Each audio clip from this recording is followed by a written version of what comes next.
நல்லா வதக்கியாச்சு. இப்போ வதக்கினதுக்கு அப்புறம் நல்லா பார்த்துக்கோங்க. இருக்கிற நம்ம வெட்டி வச்சிருக்க தக்காளி இதை வந்து நம்ம வந்து இந்த கிரேவோட டேஸ்ட்டுக்காண்டி ஒரு சின்ன இனிப்பு சுவைக்காண்டி நம்ம இதை போடுவோம். இனிப்பு புளிப்பு எல்லாம் வேணுங்காண்டி, இல்லைன்னா ஒரே உப்பாக இருக்கும் இல்லை உரப்பாக இருக்கும். இது போட்டால் கொஞ்சம் இனிப்பாக இருக்கும். இதை போட்டு இந்த தக்காளி கொஞ்சம் நல்லா வதங்குத வரைக்கும் நம்ம வந்து கிண்டிக்கிட்டே இருக்கணும். இதை உரிச்சு நம்ம வெட்டணும். ஏன்னா முழுசா போட்டால் இது வந்து நம்மளுக்கு வந்து சரியாக போல வதங்காது. அதனால நம்ம வந்து என்ன செய்யணும்னா வெட்டிட்டு வதங்கும்போது கொஞ்சம் சீக்கிரமாக வதங்கும்.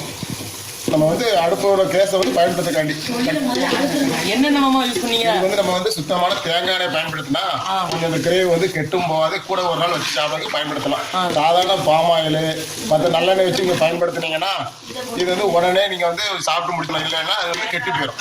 அதுதான் தேங்காய் யூஸ் பண்ணிட்டு இருக்கோம். அந்த வாசனையும் நல்லா இருக்குது. அந்த வாசனை சும்மாலும் கொஞ்சம் பார்க்கறதுக்கு டேஸ்டாக இருக்கும். சாப்பிட்றதுக்கு சின்ன பிள்ளை கொஞ்சம் விரும்பி சாப்பிடும். ஆமாம், இதெல்லாம் பயன்படும். இப்போ பாருங்க நல்லா வதங்கிட்டு இருக்கு. இன்னும் வதங்க அந்த கிரேவோட கலர் உங்களுக்கு வர ஆரம்பிக்கும். இன்னும் நம்ம வந்து இது கூட இன்னும் வந்து ஆக்ட் பண்ணவே இல்லை. நிறைய பொடிகள் வந்து ஆக்ட் பண்ணவே இல்லை. ஆக்ட் பண்ணாமல் இருந்தாலும் இப்போ அந்த ஃப்ளேவர் உங்களுக்கு வர ஆரம்பிச்சு பாருங்க. ஆமாம், பார்த்தாலே தெரியுது. தெரியுதா? இன்னும் கொஞ்சம் நல்லா வந்து வதங்கணும். 10 நிமிஷம் வந்து நம்ம வந்து இந்த சின்ன உள்ளி இதெல்லாம் போட்டு குறைஞ்சது ஒரு 10 நிமிஷம் இல்லை 15 நிமிஷமாவது நல்லா வதக்க வேண்டும். அதுக்கு அடியில் வந்து கிண்டிகிட்டே இருக்கோம்னா அப்போ தான் அடியில் பிடிக்காது. இல்லைன்னா வாடை கொடுத்துரும். கிண்டிகிட்டே இருக்கணும். இப்போ நம்ம என்ன சேர்ப்போம்னா நம்ம அரைச்சி வச்சிருக்கோம்ல இஞ்சி பூண்டு விழுது, இதை வந்து ஜிஞ்சர் பேஸ்ட் இதை வந்து நம்ம ஃபுல்லாக இப்போ போட போகிறோம்.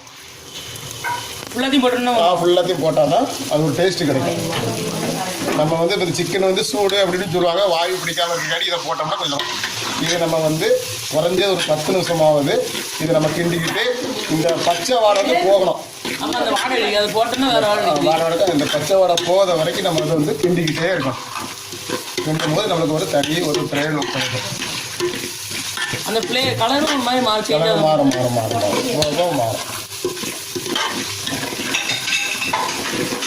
எவ்வளோ நிமிஷம் பண்ணிட்டு இருக்கோம்? எப்படி ஒரு 5-10 நிமிஷம் ஆகும். அடுப்பில் இப்போ நமக்கு சட்டியை வச்சு முதல்ல நம்ம வந்து தேங்காய் எண்ணெய் ஊற்றோம். இப்போ நம்ம ரெடி பண்ணக்கூடிய வந்து கிராமத்து ஆட்டு குழம்பு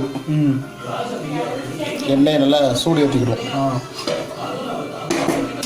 சூடு ஏற்றி பிறகு நம்ம வெட்டி வச்சுருக்கிற சின்ன உள்ளியை ஃபஸ்ட்டு போட்டு சின்ன உள்ளி போட்டு வதக்கலாம். இது கூட வெட்டி வச்சுருந்த தக்காளியை போட்டு வதக்கலாம்.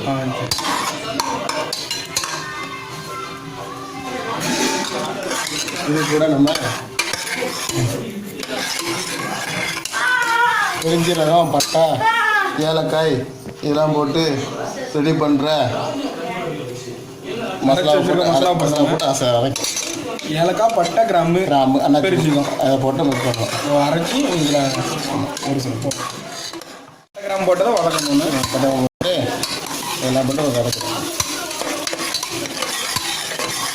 அடுத்த ஒரு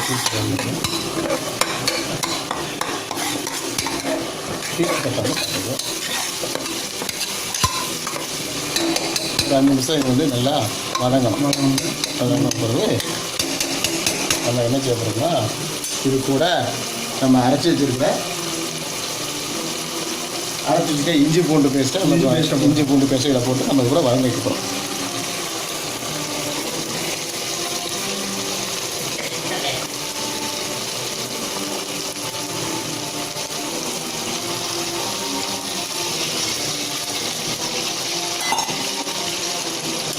அதில் பிடிக்காத அளவுக்கு நல்லா வதக்கணும். இந்த இஞ்சி பூண்டு பேஸ்ட்டோட வாடை வந்து போகிற வரைக்கும் வதக்கிட்டே இருக்கணும். போனால் தான் உங்களோட சாப்பாடு ஒரு டேஸ்ட்டு கிடைக்கும். இல்லைன்னா பச்சைத்தன்மை கொடுக்கும். பச்சை வாடை எடுக்கும்போது உங்களுக்கு சாப்பிட்றதுக்கு வந்து ஒரு டேஸ்ட்டே இல்லாமல் நீங்கள் சாப்பிட்டு கொடுக்கும்.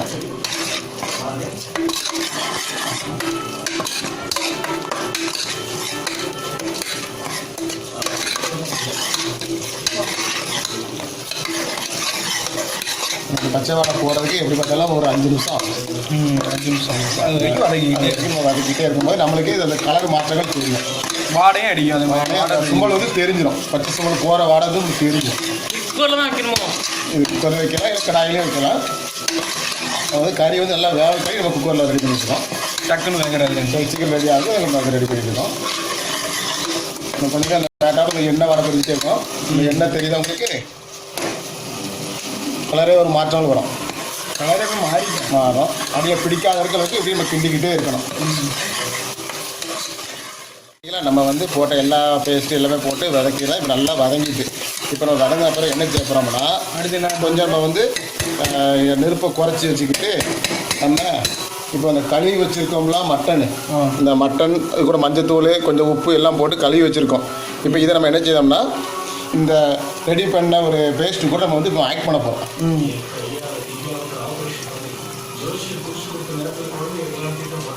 ஆட் பண்ணி இதை நம்ம சிறிதளவு கிண்டி விடணும்.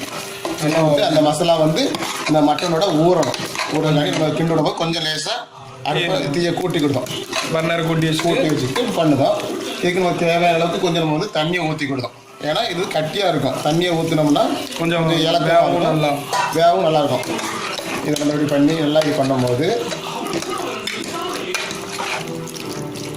இது கூட வந்து நம்ம என்ன செய்யப்படுறோம்னா தேவையான அளவுக்கு கொஞ்சம் தண்ணி ஊற்றிக்கிட்டோம். அந்த கறி வந்து முங்குத அளவுக்கு நம்ம தண்ணி ஊற்றிக்கணும். அப்போ தான் வந்து கறி வந்து நல்லா வேகும். இல்லைன்னு மேலே உள்ள கறி வேகாமல் இருக்கும், கீழே கறி வந்துருக்கும். அதனால தான் இது வந்து சாப்பிட டேஸ்ட் இருக்காது. இப்போ நம்ம இது கூட என்ன செய்யப்படுறோம்னா இது கூட நல்ல மிளகு, சீரகம், என்னது வத்தல், மல்லி இதெல்லாம் அரைச்சி முழுசாக இருந்ததில்ல. இப்போ நம்ம அதை அரைச்சி வச்சுருக்கோம். இந்த அரைச்சி வச்சு இந்த தூளை வந்து நம்ம வந்து வெளியில் போடுறோம்.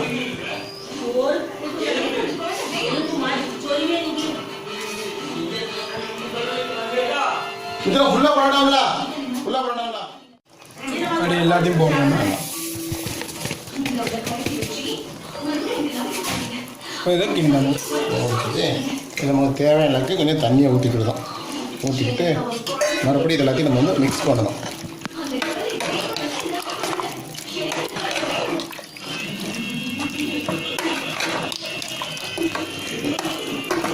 மிக்ஸ் பண்ணும்போது அடுப்பை ஃபுல்லாக வச்சுக்கணும். பர்னர் கூட்டி வச்சுக்கணும். இது வந்து ஒரு கட்டியான ஒரு தன்மையில் இருந்துகிட்டு இருக்கு. ஆமாம். இப்போ வந்து இதை நம்ம வந்து ஒரு நிமிஷம் கொதிக்க விடணும். கொதிக்க விடுறதுக்கு ஓரளவுக்கு நமக்கு வந்து தண்ணி வேணும். முன்ன வந்து தண்ணி ஊற்றணும்.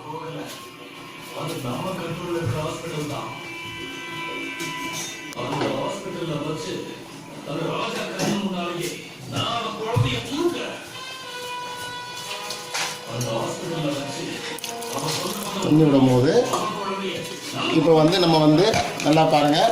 அப்புறம் வந்து நம்ம மட்டனை மசாலா தூள் உப்புத்தூள் போட்டு பண்ணும்போது உப்புத்தூள் வந்து குறையா தான் போட்டோம். இப்போ வந்து நம்ம தேவையான அளவுக்கு உப்பு நம்ம போட போகிறோம். இன்னும் கொஞ்சம் உப்பை நம்ம வந்து ஆட் பண்ண போகிறோம்.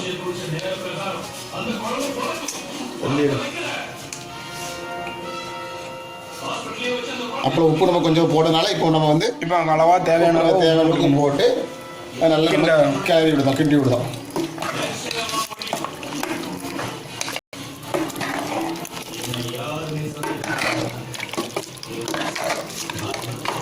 நல்லா பார்த்துட்டே இருங்க. கிண்டி விட்டுட்டு எல்லாம் மாறும்போது வேறு என்ன ஆட் பண்ண போகிறோம். இப்போ வந்து கொஞ்சம் லைட்டாக கொஞ்சம் சூடு இறட்டும். ஒரு கிளாஸ் தண்ணி விட்டோம். ஓரளவுக்கு நம்ம கிண்டி விட்டுருக்கோமா. கிண்டி விடும்போது இப்போ என்ன செய்யணும்னா நம்ம அப்போல தேங்காய் சின்ன உள்ளியை அரைச்சி வச்சுருந்தோம். இந்த தேங்காய் சின்ன உள்ளியை அரைச்சி வச்சு தேங்காய் சின்ன உள்ளியை இப்போ இது கூட போட்டு நம்ம மறுபடியும் ஆட் பண்ண போகிறோம். இது எவ்வளோ தூரத்துக்கு போடணுமோ அவ்வளோ தூரத்துக்கு வந்து இந்த கறியோட கட்டித்தன்மை கிடைக்கும்.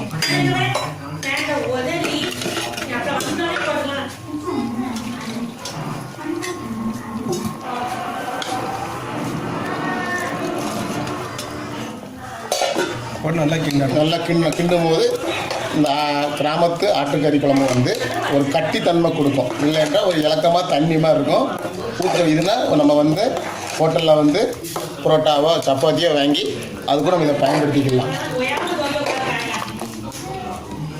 ரொம்ப கட்டியான அளவுக்கு தண்ணி வந்து வேகணும். இந்த கறி வந்து உங்களுக்கு வேகணும். தேவையான அளவுக்கு உங்களுக்கு தண்ணி ஊற்றி கொடுக்கும்.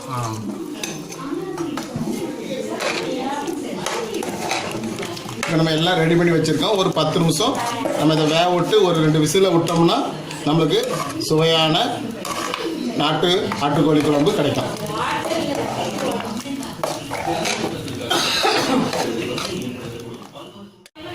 இது ரெடி பண்ணிட்டு இருக்கும்போது நம்ம இது கூட வந்து இந்த வாசனைக்காண்டி நம்ம வந்து கொஞ்சம் வெட்டி வச்சிருந்த கொத்தமல்லி கீரை, புதினா இலை இதெல்லாம் போட்டு நம்ம சிறிது நேரம் வேக விடணும். குக்கரில் மூடி வைக்கும் போது இந்த கறியோட எசன்ஸு எல்லாமே கீழே இறங்கும் போது கொஞ்சம் டேஸ்ட்டு கொடுக்கும்.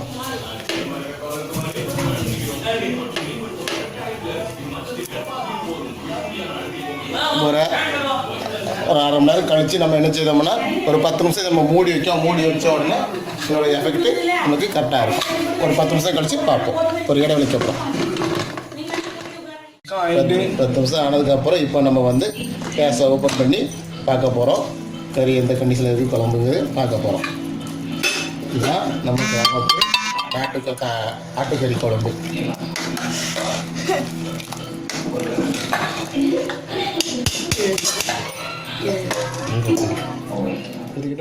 ஃப்ரெண்ட்ஸ், இவ்வளோ நேரம் பார்த்த நான் கிராமத்து ஆட்டு குழம்பு ரெடி ஆகிட்டு இதே மாதிரி நீங்களும் வீட்டில் பண்ணி பாருங்கள்.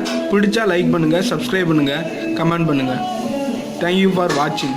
Please subscribe.